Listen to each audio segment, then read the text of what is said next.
ഇടവകയിലെ കുട്ടിയാണ്. അവളുടെ അടുത്തായിരുന്നു കഴിഞ്ഞ ആഴ്ച നിന്നിരുന്നത്. എൻ്റെ പുറകെ ആയിരുന്നു ആ ചേച്ചി ഇരുന്നിരുന്നത്. അപ്പോൾ ആ ചേച്ചി പെട്ടെന്ന് ഇങ്ങനെ ചേച്ചി പറഞ്ഞു, കൊണ്ട് പറയാൻ പറ്റില്ലല്ലോ, ഇങ്ങനെ കാണിച്ചു. അപ്പോൾ തന്നെ അച്ഛൻ വന്നിട്ട് ഇങ്ങനെ തുപ്പാൻ പാടില്ല, അപ്പം അതൊന്ന് ഊർത്തി ഇങ്ങനെ കൊടുത്തു. ഇങ്ങനെ ഊർത്തി കൊടുത്തിട്ട് ഇങ്ങനെ തൊട്ട് എൻ്റെ അടുത്തുകൂടിയാണ് ഇങ്ങനെ പോയത്. അപ്പോൾ അതിനകത്ത് നരമ്പ്, ആ ഒരു ഹോസ്റ്റലിൽ നരമ്പ് വരെ ഉണ്ട്.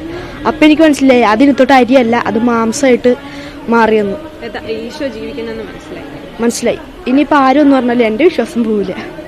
നാലാമത്തെ ആഴ്ച എന്താ കണ്ടേ? നാലാമത്തെ ആഴ്ച ആ ചേച്ചി അച്ഛൻ ചോദിച്ചു.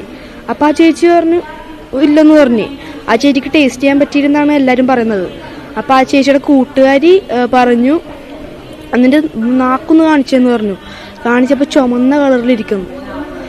അപ്പോഴാണ് അച്ഛൻ പെട്ടെന്ന് വന്നിട്ട് ഹോസ്റ്റലിലോട്ട് കഴിഞ്ഞ ആഴ്ച പോയിട്ട് പോലെ അത് കൊടുത്ത് അത് കൊണ്ടുവച്ചു. ഇപ്രാവശ്യം അത് കാണിക്കലുണ്ടായില്ല. ശേഷം ആജ്ഞ ചേച്ചിക്ക് എന്തെങ്കിലും വ്യത്യാസങ്ങൾ ഉള്ളതായിട്ട് തോന്നിയോ?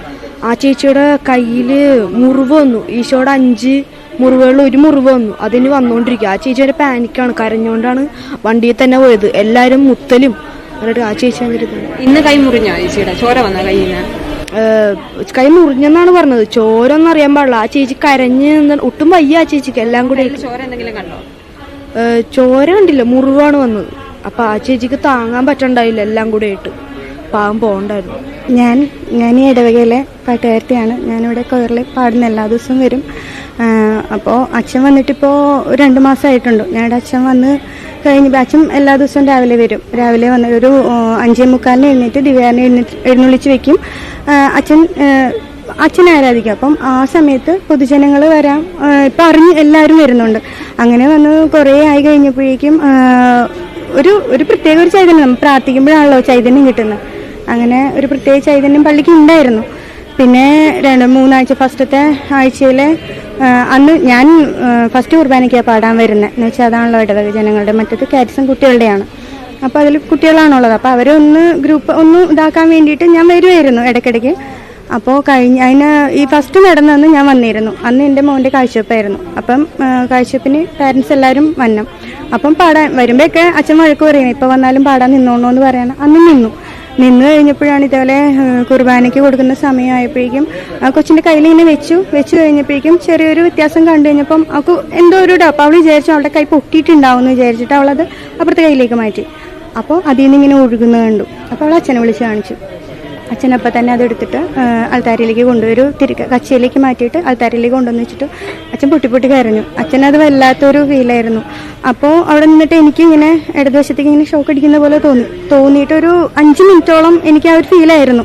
ഷോക്ക് അടിച്ചിട്ട് ഞാൻ മൈക്കിട്ട് താഴെ ഇരുന്ന് കുറേ കഴിഞ്ഞിട്ട് എനിക്ക് കണ്ണീര് നിർത്താൻ പറ്റുന്നില്ല. അപ്പോൾ ഒരുപാട് പേർക്ക് ആ ഫീൽ ഉണ്ടായി. ഇവിടെ കുറേ ശിഷ്യന്മാർ ഒരുപാട് കരഞ്ഞു. ഞാനും ഒരുപാട് എന്ന് വെച്ചാൽ എനിക്ക് ഞാൻ വേണ്ടാന്ന് വെച്ചിട്ട് പോലും എനിക്ക് നിർത്താൻ പറ്റാത്ത ഫീലായിരുന്നു. പിന്നെ അച്ഛൻ വന്ന് എൻ്റെ തലക്കൊക്കെ വിളിച്ച് പ്രാർത്ഥിച്ചു. അതുപോലെ കൊച്ചു പേടിച്ചു പോയി. അവള് പിന്നെ ഇവിടെ വന്നിട്ട് ഇവിടെ കൊണ്ടുവന്ന് ഇരുത്തിയപ്പോഴേക്കും ഒക്കെ ആകെ പേടിയായി.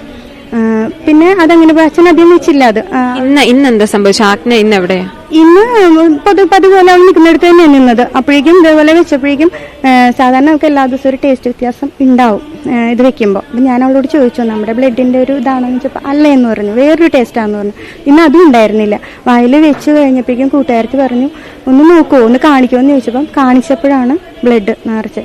അപ്പോഴാണ് അവൾക്ക് മനസ്സിലായി. അവൾ അപ്പം തന്നെ അങ്ങനെ ഉതിർത്തി കൊടുത്തു. അച്ഛനപ്പം തന്നെ കൊണ്ടുപോയി. ഇവിടെ കൊണ്ട് ആരെയും കാണിച്ചില്ല. ഇന്ന് ഞാനും കണ്ടില്ല. ആജ്ഞ ഇപ്പൊ ഇവിടെ ഉണ്ടോ? ദേവാലയത്തിലുണ്ടോ? ഇല്ല, ആജ്ഞ പോയി. അവള് കുറെ കഴിഞ്ഞ് പിന്നെ എന്തോ ക്ഷീണമൊക്കെ ആയി, ഭയങ്കരമായിട്ട് ക്ഷീണമായി. ഇത് വന്നു പിന്നെ വരുന്നവർ മുഴുവൻ അതിനെ തൊട്ടുമുത്തുന്നു. അതൊരു ബുദ്ധിമുട്ടാണ്.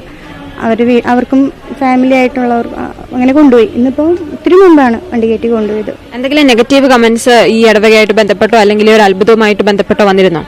ഉണ്ട്. ഞാൻ ഫേസ്ബുക്കിലേക്ക് വരുന്നതിന്റെ കമന്റ് നോക്കുമ്പോൾ കാണുന്നത് വായിൽ പൂപ്പൽ വരുന്നു, അങ്ങനെ ഒരുപാട്. നമുക്കത് ഞാൻ ഇപ്പം നോക്കാറില്ല. എന്ന് വെച്ചാൽ നമുക്ക് അന്ന് നോക്കുമ്പോൾ നമ്മൾ ആർജിച്ചെടുത്തൊരു വിശ്വാസമുണ്ട്. അതിനെതിരായിട്ട് വരുന്ന കാണുമ്പം നമുക്ക് സഹിക്കില്ല. അതുകൊണ്ട് തന്നെയാണ് മീഡിയക്കാർ വരുമ്പോഴും വരാതെന്ന് വെച്ചാൽ കമന്റ് ബോക്സ് തുറക്കാൻ തന്നെ പറ്റുന്നില്ല.